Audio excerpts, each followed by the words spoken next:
We've obviously came off a tough loss last week. Last Saturday. I thought our team overall did a lot of great things as far as effort, enthusiasm. We didn't do enough of the small things, little things to win the game. So after that game, that was a tough locker room. But we've had an unbelievable attitude this week. I think our guys are turning the corner as far as the effort and the attitude, the mindset it takes to be successful each week. And been pleased with our practices and the attitudes that we've had going forward. Georgia State's a solid team coming in, a team we feel like we can compete with, that we match up with in a lot of areas. We're looking forward to the family weekend. I know it's important for our team, a lot of their family members to come down, and obviously for the Coastal Carolina family. And looking forward to having a great crowd as we try to get our first Sun Belt win. Obviously a tough loss, but can you comment on just Malcolm's performance and just how big he was for you and just really just breaking out and just having a big game on offense? Yeah, he had a special game. I mean, anytime you can set the record for reception here or yardage with all the great players that have played here, obviously that speaks a lot for himself. I think, too, he's from that area, Shreveport. He had a lot of family and friends at that game.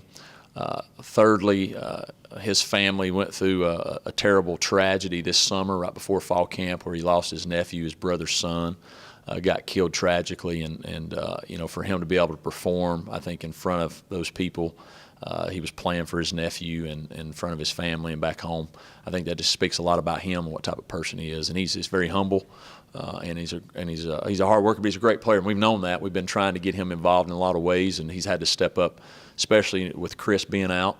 We've known how good he is. I think other people are learning that now too. So we got to be a little bit better trying to get him the ball in certain situations. But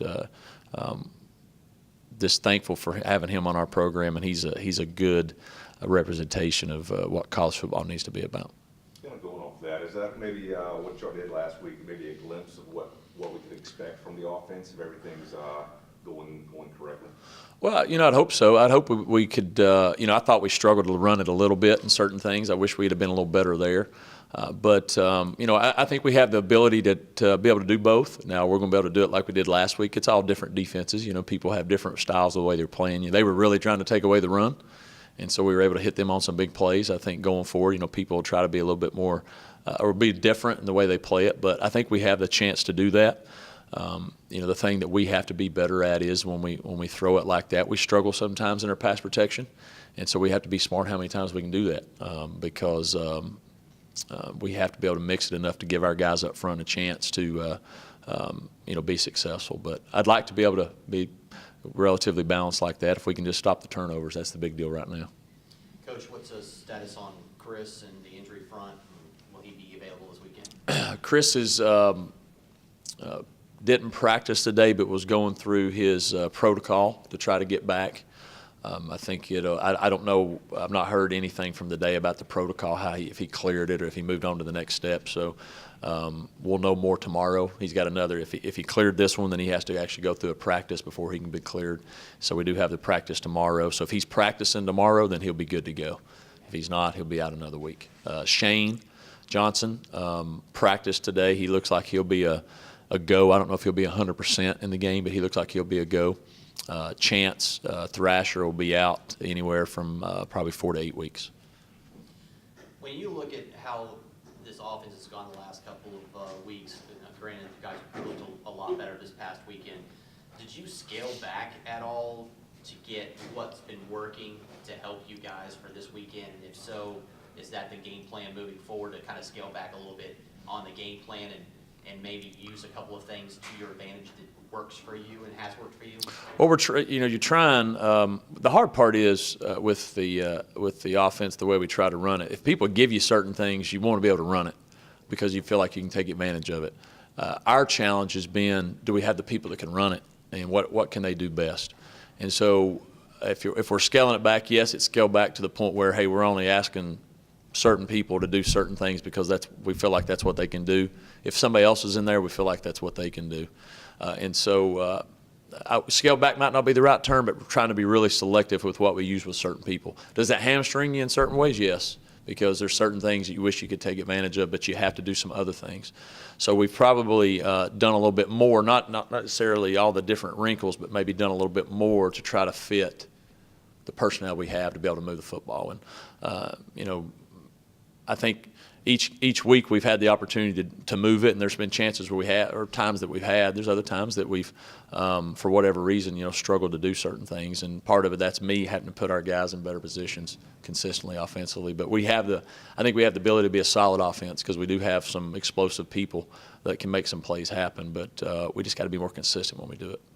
I think Tyler accounted for 4 touchdowns. How much of a boost of confidence is that for him, knowing he can have success, and he had a big game passing-wise, I think, for 4 touchdowns. How is he feeling going into this week's game? Well, I think anytime you perform the way he does, it gives you a belief that you feel like you can do it each week. The crazy thing about Tyler's performance, he didn't get a lot of reps last week. We repped Chance quite a bit. I think we counted up, Tyler got about 3 reps all week last week. But Tyler is smart enough to understand what he needs to do. To be able to perform at a level. He understands his strengths, he understands his weaknesses, and so Tyler has confidence. Now he's a humble guy, but he has confidence in himself. So he's always going to be ready to play, and he's going to give you the one thing great about Tyler is he's going to give you everything he's got, and leave everything on the field. And I thought he did a great job of that, and he really competed and gave us a chance to win. And going forward, he'll continue to have to play at a high level as we continue to play better and better teams if we're going to have a chance to, try to win a few football games. Kion had a big return, but they also returned it kick for a touchdown. Now, since you've taken over the head coaching role, how much input do you have with, say, special teams or defense? I don't have as much input on special teams as Coach Mogley did. Now, I know what's going on. I know what we're working on. I'll give my advice if I feel like there's something we need to do. But I trust those guys. Everybody that's on the special teams has been here with Coach for a long time. So I trust what we're doing as far as our schemes. Obviously, the kick return that they had was huge, big momentum. We got out of our lanes there and had a safety not do his job. And I think the one thing that you notice is these teams are playing have got some speed. Even Kion's got a lot of speed. Kion got run down on our return. So the guys in this Sun Belt have a lot of speed, and so we're learning that, especially on special teams when you got good athletes out there. Defensively, I understand our schemes. I understand what we're doing. I'm not involved in the daily play calling or anything. I'm not in their meetings. I know who we're playing. I know what we're trying to get accomplished. But I'm hands off as far as what decisions, who's playing, all those different things. Our defensive staff makes those decisions. Yeah, I do think we're learning that there is a big difference in the conferences taking the step up, especially up front. I think you learn the size of the guys and the overall speed. If Kion, that's a touchdown. Anybody we played last year. This year, there's guys that can run. So I think we are learning that. We still have a chance to win the football game, regardless who we're playing. So I don't think it has anything to do with the ability our guys have, but I think it's just the understanding of the little details that matter. False start penalty over there with 8 minutes to go. Maybe when you're playing somebody that you're better than, it doesn't matter. It mattered. Little things matter, and I think that's the biggest challenge that our team has to understand is the teams that we play are just as talented or probably more talented in a lot of ways than us. And every little detail matters. Every detail. Stepping right, making sure you're in the right gap on defense, making sure you're in the right gap on special teams, everything. Because if you don't, people have the talent to beat you and hurt you. And that showed up in some things. And each week, I think that's happened. Even go back to Western Illinois. Western Illinois is a really good team. We messed up some things, and they were able to take advantage of it. And so if you got good teams that are just as talented or better, those little details matter, and we're learning that. And I'm not saying they didn't matter. I wasn't here, so I'm not saying they didn't matter in the past. But I know they're showing up now that's a very big deal. And I think our team's understanding that and learning the importance of that. And if we'll play with the effort that we played with last week, it was unbelievable effort, enthusiasm, and start taking advantage of those little details and those little things that matter, then I think you'll see us start taking the next steps that we need to. But we will not until that point happens. And that's the bottom line. But I think we're making good strides in that area right now. First year here, head coach and Sean Elliott at Georgia State. What have you seen out of the Panthers first month? One, I think they're highly competitive, really confident in what they do. I think he's got them playing with a swag and a great enthusiasm. They got a big win a couple weeks ago, and their first win, his first win, and shut out a Charlotte program. And I think they're going to come in. They're going to be tough. They're going to have some good athletes. They've been up and down, inconsistent on offense a little bit. I hope that they don't find the rhythm versus us. But I expect a good game. You know, they've been, even though it's his first year, they've obviously been in the Sun Belt a while, and they've won some games. So they've got some players there that have won games, played in a bowl game. I think they were in a bowl game 2 years ago. So they've had some success, so they know what it takes there. But I expect a tough football game, and I think it's an important game for us as well because, you know, they're trying to recruit the state of South Carolina. We're trying to make sure South Carolina is our state. And so I think that's going to be big as far as recruiting-wise going forward to help us and with that battle because we recruit Georgia as well. So I think it's big in that area as well. I know you felt some familiarity with their coaching staff. Any familiarity with Sean? I know obviously with him being at South Carolina App State. I know Sean. You know, we've talked before. We've spent time together. You know, we're not best friends by any means, but we know each other, and I know what type of person he is. I know what type of program he's running. He's going to have those guys doing things the right way and playing hard. You know, and I expect them to come in believing they're going to come in and win. You know, I think that's one thing about Coach Elliott. If people know he's got great passion for what he does, and I don't know about X's and O's or anything of that nature, but I know his guys will play hard and won't quit. And so that's one thing that our guys, we have to make sure we match that and bring the same enthusiasm and great attitude out to the game. Coach, a big weekend for you guys. First home conference game ever in the Big Boy League. You got to be pretty excited about the fans' excitement. Just what this weekend entails from a historic aspect. Yeah, I do. I think it's, you know, you get one opportunity ever to be a part of something for the first time. You know, you got your first FBS win. Now we're searching for our first, obviously, Sun Belt win, but also our first home Sun Belt game. So that's pretty special. So our guys have a chance not only to get a win, but really it's a history book win. If you do it, first ever Sun Belt win at home and first ever Sun Belt win game, there's a lot that goes into it. But more importantly, we got a lot of people that love Coastal Carolina that are coming back for this weekend. It's a big weekend regardless, and they want to see what type of program we have. You know, and they obviously want us to win, but it's more so how are we playing? Or we represent them in the right way? Do we have the same standard of the band? Are we representing that? And that's what we're focused on. If we'll play the way that we're capable of with passion, with a purpose, love for each other, I think the wins will start coming. I think it'll start this week. Will you start Tyler at quarterback this week? Most likely. You know, obviously Tyler started every game except the last one. It's going to base off of what their opponent does. Tyler will play, obviously, but what their opponent's trying to do, and can Tyler help us in certain things, give us a chance to move the football consistently enough. I'd love to be able to throw for 350 yards a game if we're capable of doing that. I don't know if we're capable of doing that. And so we got to make sure that we can still do some other things to help give us a chance to move the football. But Tyler will be the starter, but I'm sure Demos will play some as well in trying to use his skill set too. And is there a third quarterback or a chance out? Is there another third quarterback that might get some playing time? Kilton Anderson is back now from a hamstring injury. He was somebody that signed with us this offseason in the summer, and so he's been getting some reps the last couple of weeks just trying to get him healthy. He's back. Possibly. It all really just depends on how much he picks up, how much he does these next few days as far as are we comfortable with him. He traveled last week, was there at the game. It's the first time he's traveled all week. He got cleared about a week and a half ago from his hamstring. So, one, making sure he's still good there, and two, if he's out there, can he do something to help us score touchdowns? If he can, we're going to use him. If he can, it'll be Tyler and Dalton.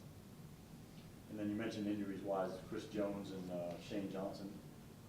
What about LaQuavius, and are there any other players? LaQuavius had just a mild sprain. He practiced today. He looks like he should be able to come back and play this week unless there's any setbacks tomorrow. That's it from the injury front as far as the main things there. Everybody else should be good to go. But Shane will be a game time decision. He has been practicing. And so as long as he does well tomorrow, I think he'll be good. If Chris practices tomorrow, then Chris should be cleared to play. How much he'll play? He's been out almost 3 weeks, so he won't be able to give you the same type of effort all the time because he's not been able to do anything for almost 3 weeks. So we'll have to spot use him in certain things until he gets his wind back and his stamina back. And last week, when you were down 2 scores, you got pulled within 9 with a touchdown. Do you have any second thoughts about not kicking the extra point, being down by 8 there, and will you do it differently at all in the future? At the time, we thought it was the best decision because we felt like we had a good play on. 2, we wanted to know exactly what we need. We knew we had to go for 2 at some point, and we felt, well, let's go now. If we get it, we know what we can do when we score the touchdown. If we don't, then we know we need a field goal to win the game. You look back at it. The only thing that I would, after looking back at it, that I would question is did not scoring there, did it take hope away from our team, knowing that if we score again, we still got to go get a field goal. That's what I would question next time, not the decision. I felt we had to go for 2. I felt it was a good time to do it because I wanted to know, hey, are we within 8 or are we going to have to get a touchdown and a field goal? Did that, not by not scoring, did that take any type of the hope away, or our guys go, oh? That's the only thing that looking back on say, hey, if that did, then I would have done it the other way. If our kids saw our hope's gone now, I'm down 9 with whatever left. But we were down 9 with 11 minutes to go and had the ball at the 50-yard line, and ended up getting a penalty there and ended up having to punt, And so if we'd have done our job right there, even got first down or 2 and kicked the field goal, you're down 6 with 8 minutes to go, you're right where you need to be. That was sort of our thought process. But it didn't happen that way, so then you get second-guessed. So if we'd have made it, you'd have felt good about it, but we didn't. So that's part of it. That's why I'm the interim and not the head, I guess. So. Yes, sir, we hope so, for sure. I thought we played very well. We came up a little short, but overall, I thought we played pretty well. Ken, what was working? I know obviously Malcolm had a big day, but what was working with the offense? I thought the offensive line was pretty physical. We had a lot of knockdowns, and I felt that kind of carried over. If we eliminate the turnovers, then I feel like we'll be all right. I know it was an 8-point loss, obviously tough to lose on the road for either of you guys. I mean, do you feel like you're playing more along the lines of coastal football and getting the offense going? Obviously the defense struggled a little bit, but do you guys feel a little bit better even though you lost coming out of that game, knowing we can compete? Well, coming off the West Illinois game, we was in a funk, so we was really trying hard to keep our enthusiasm and get the energy going back playing coastal football. So we're getting better each week, and we're not fazed by it. We understand what we're doing wrong, and we're making the changes. So we're ready to compete. You guys, especially on a defensive standpoint, you're not used to giving up as many points as you had the last couple of weeks. I know that's got to really kind of eke you guys off a little bit. What can you do a little differently, or is it just a work in progress to limit the scores and play back to coastal defense? Our defense is doing we're doing all right. Where we're struggling at is in the red zone. We're giving up a lot of plays in the red zone. We definitely have to work on that. We've been working on that a lot this week. So we know, like we said, we know we're doing wrong. We just got to get out there and do it. What were your impressions of your guys' first Sun Belt game? I mean, what'd you think at Louisiana Monroe? It's just football. I mean, they're a little bit better, a little bit faster, but it's just football. Just got to get out there and compete. They had a week off last week. What have y'all seen from Georgia State going into Saturday's game? They're a 3-down defense. That's something new. I know Western Illinois hopped in for a little bit, but they're pretty strictly 3 down, so we're changing up a little bit of stuff, how we do things. But other than that, like he said, it's just football, so nothing crazy. From an offensive standpoint, up front, I see a lot of their guys are a little bit younger than we used to, and they're also a little bit smaller than we used to. So we feel it as a D-line, if we dominate and we keep the young guys coming in and rolling in with us, and we all stay fresh, we'll be fine on Saturday. You guys have been here for a while now. This program isn't used to being 1-3. When you look at it from the other scope, do you feel like this is growing pains, so to speak, with just making the jump to the next level, and it's just trying to figure out exactly how things are going at that next level, and again the competition you guys are playing? I wouldn't say growing pains. I would say we're just adapting and adjusting. Like I said, this league is a little bit faster. People are a little bit stronger, a little bit bigger. So we have to adapt and adjust and learn how to play against the competition that we're playing. For sure. And he told us we're going to face adversity and whatnot, and I think that's just what this is. I don't know if it's growing pains. We're not using it like an excuse or anything, but just part of it, I guess, and this is the adversity part of it.